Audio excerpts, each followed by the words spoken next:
jalan sabun ayam ini. Jadi dia selalu mempermainkan Allah Subhanahu wa Ta'ala. Bapak jamaah rahmati Allah Subhanahu wa Ta'ala, bagaimana kita mempermainkan Allah, begitu juga lah Allah mempermainkan kita. Kita hebat semuanya, pemain sinetron. Siapa yang saudaranya? Allah Subhanahu wa Ta'ala. Hidup kita sudah diatur Pak dari Lauhul Mahfuz. Ini si Polan meninggal karena sekian tahun sekian, menikah karena sekian tahun sekian, bulan sekian, matinya di mana, rezekinya seperti apa, itu semua dari diatur. Kalau kita lagi yang membuat film di dalam film, maka kita mengatur film yang sudah Allah atur kepada kita.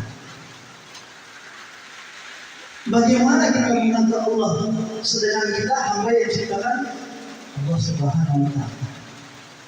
Jadi Pak, kalau Bapak pernah dengar kajian sifat wudhu, di situ ada kodrat, iroda, ilmun, ayun, sama, basor, kalbu.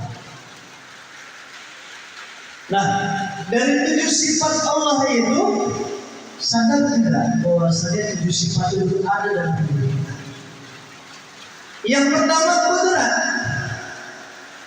Saya kemarin Pak, walaupun diundang sama Ustaz Soleh, tapi kalau Allah tak berkehendak, saya tak sampai di sini. Iradanya, dikala kita mau makan, Allah tak kehendak saya makan, tidak akan bisa saya makan. Udah, ini pengetahuan. Yang saya sampaikan ini bukan kata-kata saya, karena saya orang bodoh. Yang pintar, yang punya ilmu adalah Allah Subhanahu wa Ta'ala. Hayun hidup. Siapa yang hidup? Kita dihidupkan. Kita cuma dihidupkan jasad oleh Allah Subhanahu wa Ta'ala yang di dalamnya ada ruh. Kalau ruh dicabut, apa beda kita dengan mayat? Mayat punya mata, bisa melihat. Mayat punya hidung, bisa mencium. Mayat punya telinga, bisa mendengar. Kalau kita sudah dicabut ruh kita kepada Allah, sama saja kita seorang mayat yang di depan dan mati. Tidak ada apa-apa Pak. Jadi Bapak Allah Subhanahu wa Ta'ala,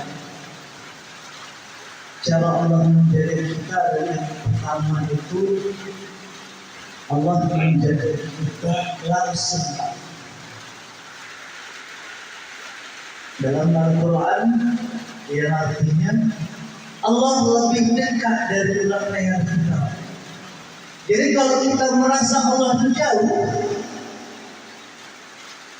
berarti bukan Allah yang jauh, kita yang jauh. Ya, saya sering menyampaikan,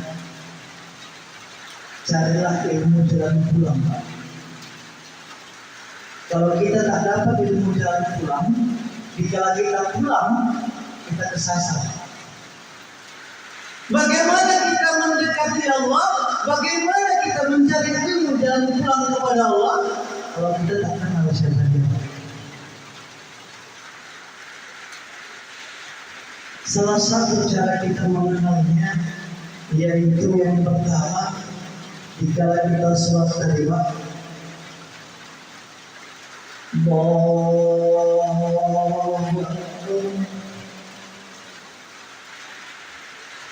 nafikan diri kita, matikan bisa kita, matikan diri kita, yang kita ingat hanya Allah Subhanahu wa Ta'ala. Karena kita sholat adalah berkomunikasi langsung pada Allah. Di situ kita langsung jumpa kepada Allah Subhanahu wa Ta'ala. Makanya kalau ada orang bilang, dikala seseorang berdoa kepada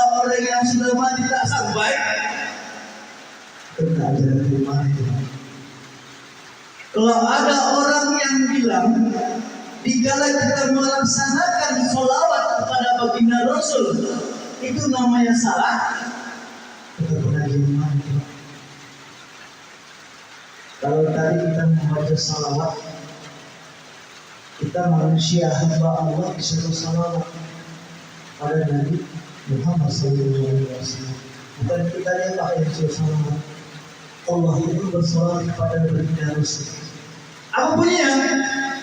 Inna Allah wa malaikatahu yusalluna 'alan nabi. Ya ayyuhalladzina amanu sallu 'alaihi wa sallimu taslima. Allah bersalawat kepada Rasul. Bukan kita yang manusia saja bersalawat. Jadi Allah juga bersalawat. Yang kedua, cara Allah menjaga kita melalui malaikat yang melahirkan. Malaikat lahir dan hati, penjaga pencatat kebaikan dan keburukan. Dikala kita melakukan sebuah keburukan, kalau kita belum melakukannya, Allah belum catat itu sebuah keburukan. Tapi dikala kita membuat kebaikan, walaupun belum melaksanakannya, sudah kita niatkan, Allah sudah catat. Jadi malaikat-malaikat itu nanti 24 jam mencatat kebaikan keburukan kita. Tak capek Pak malaikat. Allah menyuruh malaikat sujud sampai kiamat tak sujud aja. Enggak merintah, enggak menolak. Apa yang Allah suruh, dia patuh.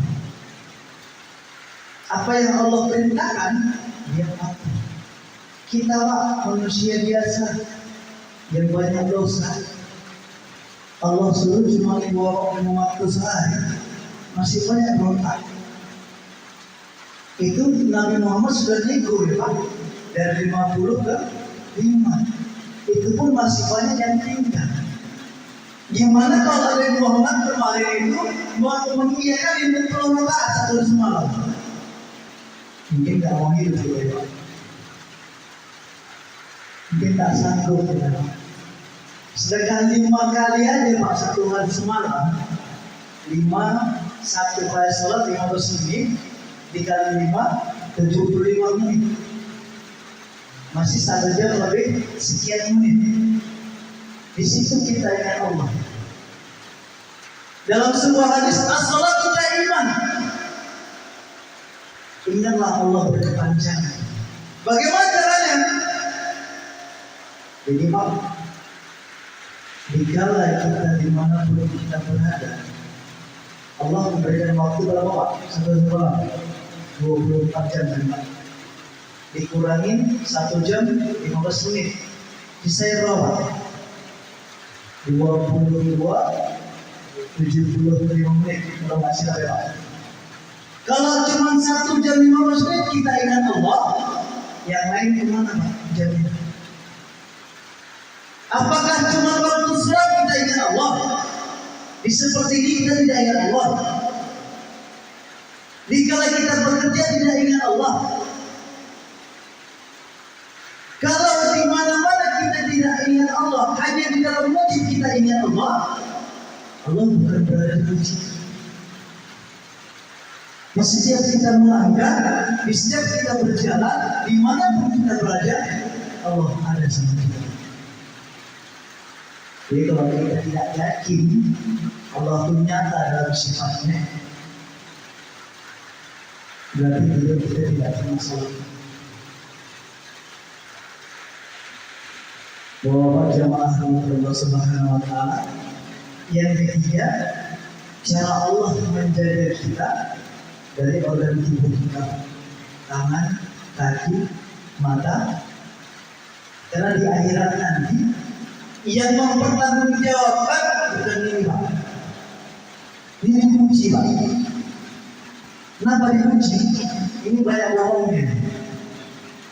Kalau ini dibiarkan Allah untuk berbicara, macam orang berbicara banyak yang boleh. Makanya dia dikunci Pak. Yang bicara siapa? Tangan. Kemana tangan kita dipakai? Untuk mencuri kan? Untuk memberikan sedekah kan? Untuk berbuat kebaikan yang lain kan? Yang kedua apa? Kaki. Kemana kaki kita langkahkan selama hidup kita?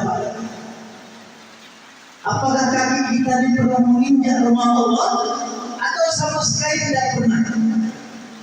Atau mungkin tiap hari kaki ini dilangkahkan di tempat maksiat saja? Nah dia yang menjawab Pak. Yang berikutnya akan bicara. Maka itu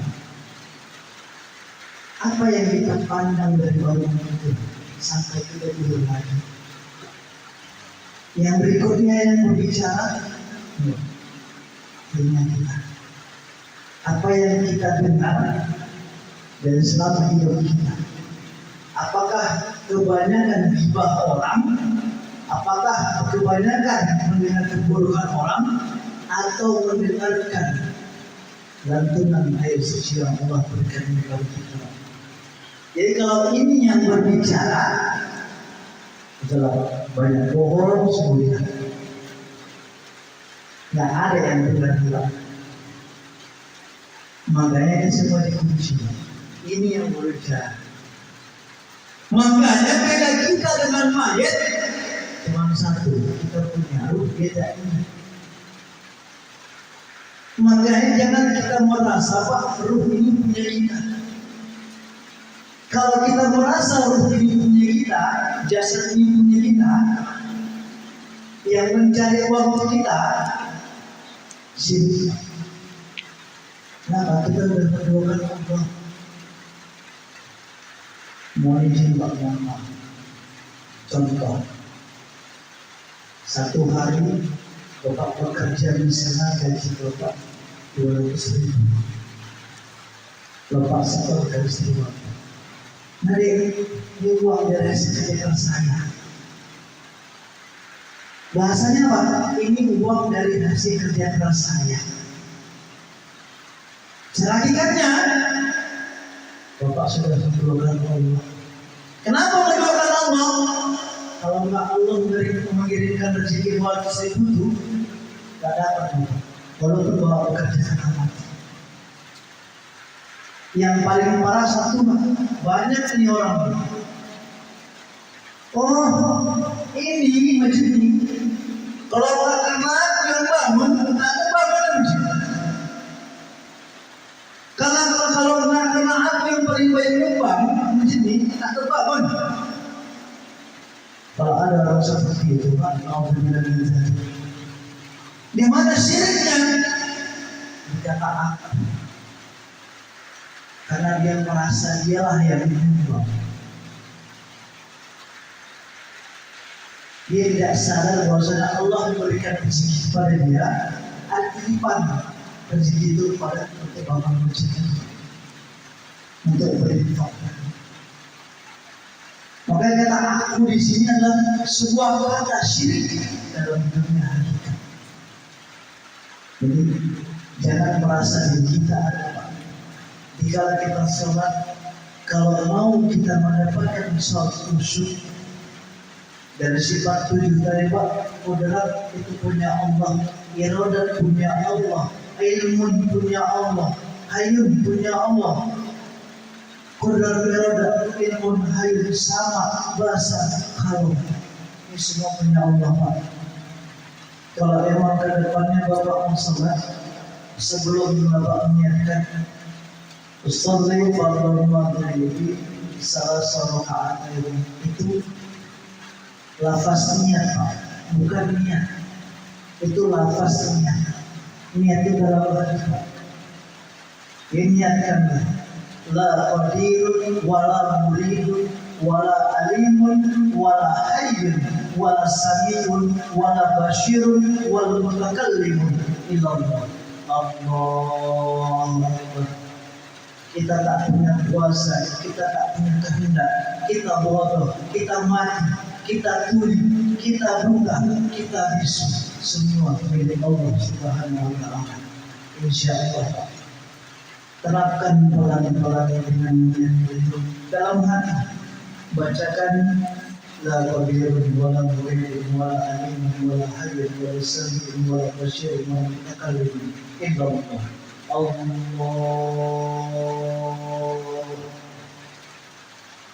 Dikala kita menghadapin, jangan kita yang mengatakan. Rasakan bahwasanya Allah bersama kita untuk bersama. Pelan rasakan. Allah. Kadang-kadang kita ke masjid, kita lihat orang masuk, tak ada niat apa-apa, tak tahu bagaimana niatnya, wujud-wujud bertakbir, wujud-wujud sujud. Kalau orang yang belum kenal Allah, maka Allah haramkan jasad yang hidup sebenarnya. Kalau Allah tidak kita kenal, siapa yang kita kenal? Kalau kita tidak memperbaiki sholat kita, apa amal kita? Karena amal yang pertama kali hisab adalah sholat. Kalau sholat kita jelek, semua tak bakal dihitung. Tapi kalau sholat kita bagus, maka insya Allah semuanya bagus. Sebelum saya tutup, ada sebuah kisah di zaman Rasulullah Sallallahu Alaihi Wasallam. Ada nama sahabat yang bernama Bal'am. Bal'am ini adalah seorang ahli ibadah yang tak pernah tinggal sholatnya, Pak. Sampai batu tempat sujudnya itu sudah berbentuk.